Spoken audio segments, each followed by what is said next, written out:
Praise the lord. త్రియేక దేవుడైన క్రీస్తు యేసు నామములో మీరందరూ సమృద్ధిగా ఆత్మాభిషేకం పొందుదురుగాక, ఆత్మలో వర్ధిల్లుదురుగాక. ఈ దినపు యేసయ్య జీవపు మాట. అపోస్తుల కార్యములు 13వ అధ్యాయం 52వ వాక్య భాగం.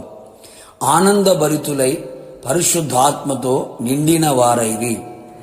యేసయ్య పాద సన్నిధిలో నిలిచి కనిపెట్టి ప్రార్థించి ఆత్మాభిషేకం పొందుకొని ఆత్మలో వర్ధిలుచు ఆత్మ నియమమును పాటించుచు ఆత్మ సంబంధులై ఆయన ఆగమమును ఆకాంక్షతో ఎదురుచూచుచున్న ఆత్మీయులారా, ఈ కడవరి దినములలో మనమందరము ఆత్మను పొందుకొని ఉండవలెను.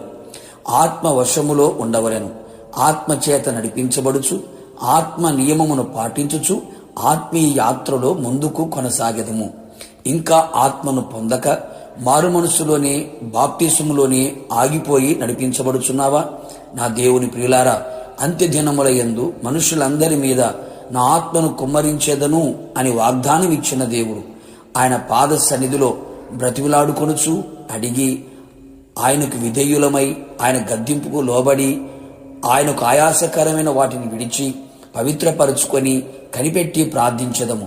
నిశ్చయముగా అడుగు ప్రతి వానికి ఆత్మను అనుగ్రహించే దేవుడు సమృద్ధిగా ఆత్మను మీ మీద కుమ్మరించును.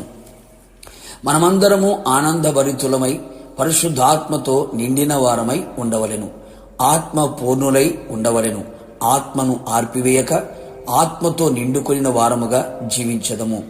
బల్ల యొద్ద పరిచర్య జరిగించుటకు ఆత్మతో నిండుకొనిన వారిని ఏర్పరచుకొనిరి.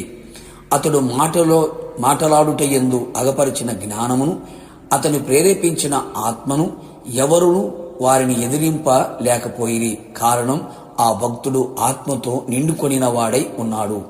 ఇశ్రాయేలీలో అనేకులను ప్రభువైన వారి దేవుని వైపు త్రిప్పుటకు మరియు తండ్రుల హృదయమును పిల్లల తట్టును అవిధేయులను నీతిమంతుల జ్ఞానము అనుసరించుటకును త్రిప్పి ప్రభువు కొరకు ఆయుత్తపడి ఉన్న ప్రజలను సిద్ధపరచుటకై పరిశుద్ధ ఆత్మతో నిండిన వారమై ఉండవలెను. పరిశుద్ధాత్మతో నిండిన వారై వాక్శక్తి అనుగ్రహించిన కొలది అన్య భాషలతో మాటలాడసాగిరి. పరిశుద్ధాత్మతో నిండిన వారై ధైర్యముగా దేవుని వాక్యమును బోధించిరి. పరిశుద్ధాత్మతో నిండిన వారై ఆయనకు విరోధముగా ప్రవర్తించు వారిని గద్దించిన వారై సరైన మార్గమును చూపించిరి. పరిశుద్ధులందరూ అనేక శ్రమలలో హింసలలో వారు కలిగిన సమస్త ఆపదలలో కూడా